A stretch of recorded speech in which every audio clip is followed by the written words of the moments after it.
Baik, bismillahirrahmanirrahim. Assalamualaikum warahmatullahi wabarakatuh. Selamat pagi, selamat sore, dan selamat malam untuk anandaku semua.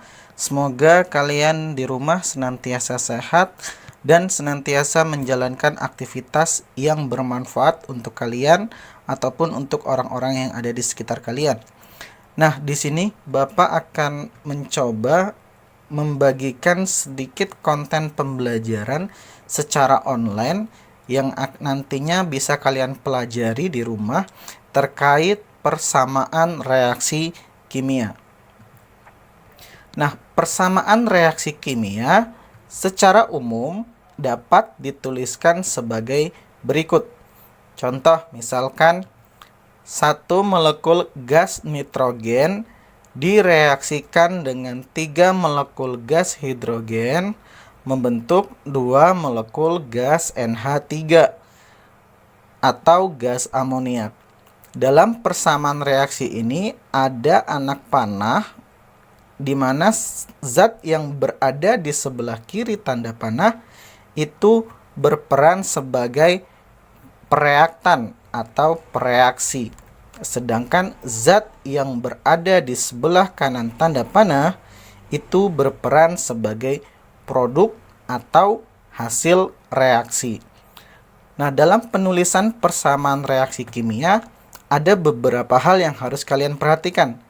Misalkan ini ada huruf G, ini menunjukkan fasa atau keadaan zat tersebut, di mana ada 4 macam fasa.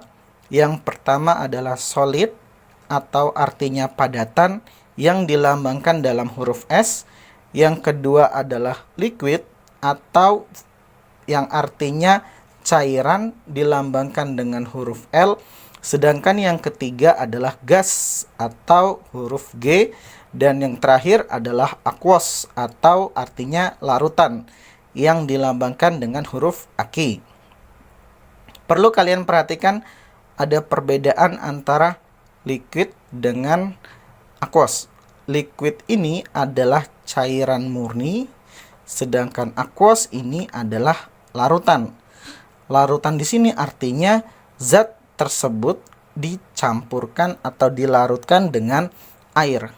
Artinya liquid ini adalah cairan murni, sedangkan aquos adalah larutan atau campuran. Nah, berikutnya yang perlu kalian perhatikan adalah di sini ada angka 3. Angka 3 ini menunjukkan sebagai koefisien reaksi. Koefisien reaksi itu menunjukkan jumlah molekul dari zat tersebut. Jadi di sini ada molekul gas hidrogen, angkanya ada 3, berarti gas hidrogen tersebut terdapat 3 molekul. Nah, angka ini atau koefisien reaksi ini juga menunjukkan jumlah seluruh atom yang dimiliki oleh molekul. Jadi di sini gas hidrogen rumus kimianya adalah H2, sedangkan ada 3 molekul gas hidrogen, berarti jumlah semua atom hidrogennya ada 6. Nah, berikutnya di sini ada angka 2 di bawah atau disebut sebagai indeks atau subskrip.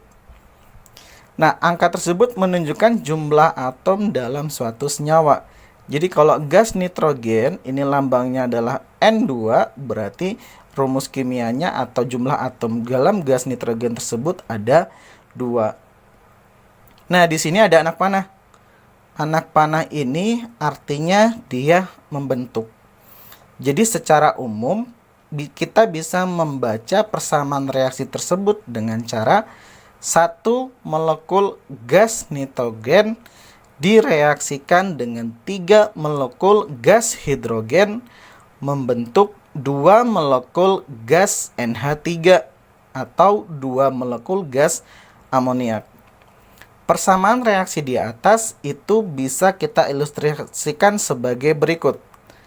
Gas nitrogen lambangnya adalah N2, berarti terdapat 2 atom gas nitrogen untuk setiap satu molekulnya. Sedangkan di sini gas hidrogen lambangnya adalah H2. H2 di sini jumlahnya ada 3. Maka ada 3 molekul gas hidrogen yang direaksikan. Kemudian membentuk 2 molekul gas NH3.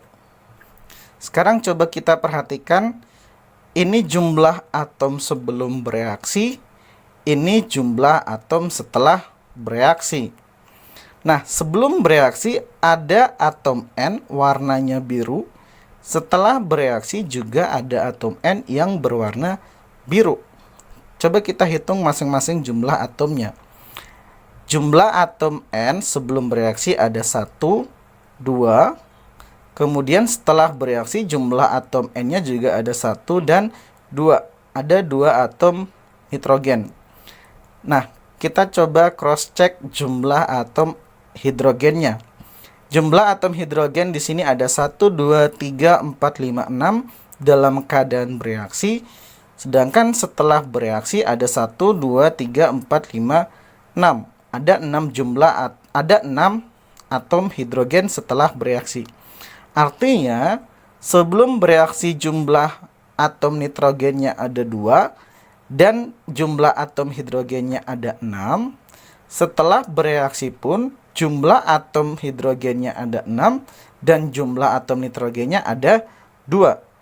Nah, ini sesuai dengan teori atom Dalton yang menyebutkan bahwa dalam reaksi kimia tidak ada atom yang diciptakan atau tidak ada atom yang dimusnahkan.